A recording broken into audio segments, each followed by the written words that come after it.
Hi, this is Seth, and welcome to Breaking Fat, Part 7. I'm 2 days post-op, and this is a video just kind of updating you on my recovery so far.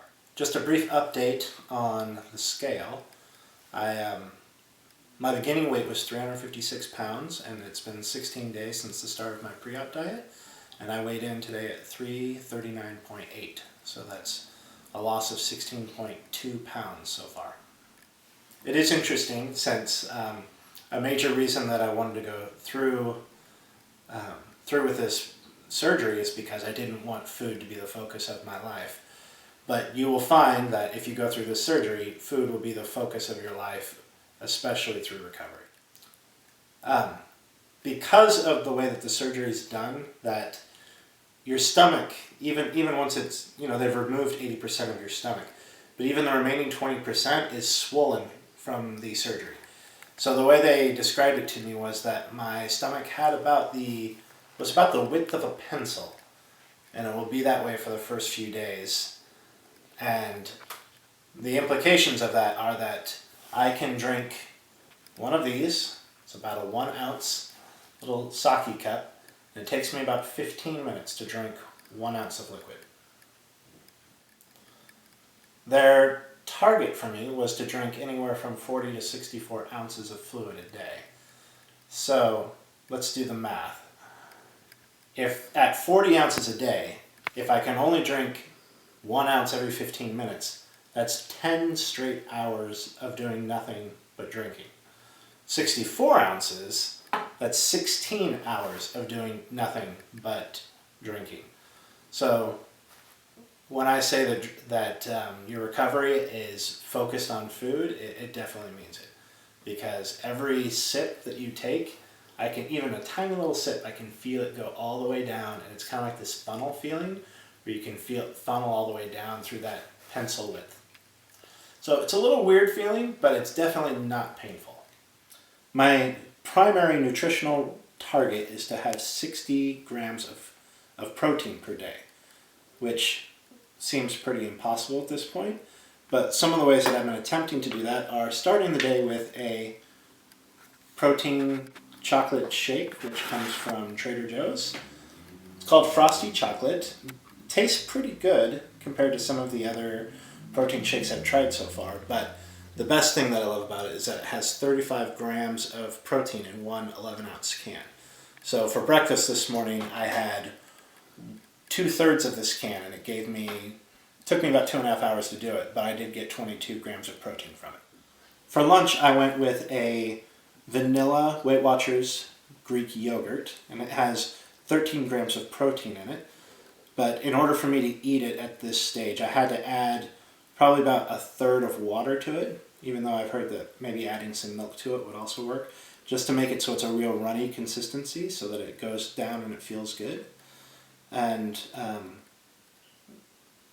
so far, I think that's been working really well. I felt like it's been sitting in my stomach, and I haven't felt any discomfort or pain from it. And finally, part of the procedure in order to do the surgery is that they have to fill up your chest cavity with CO2.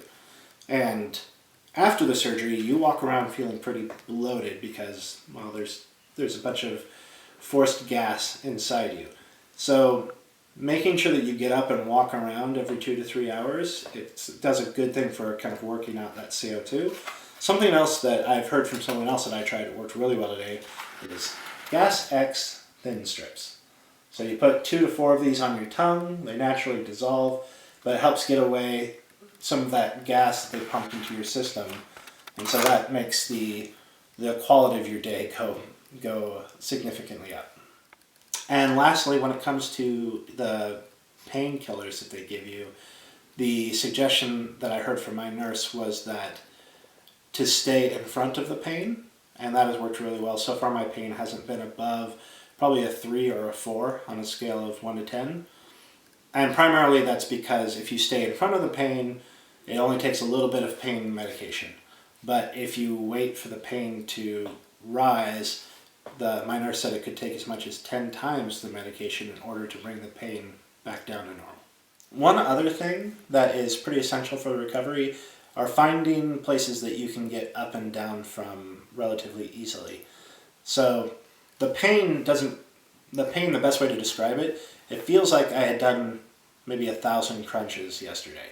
And so I have this, like, my stomach muscles are really tired. So my ability to use those stomach muscles in order to hoist myself up out of bed or out of a chair, they're pretty limited.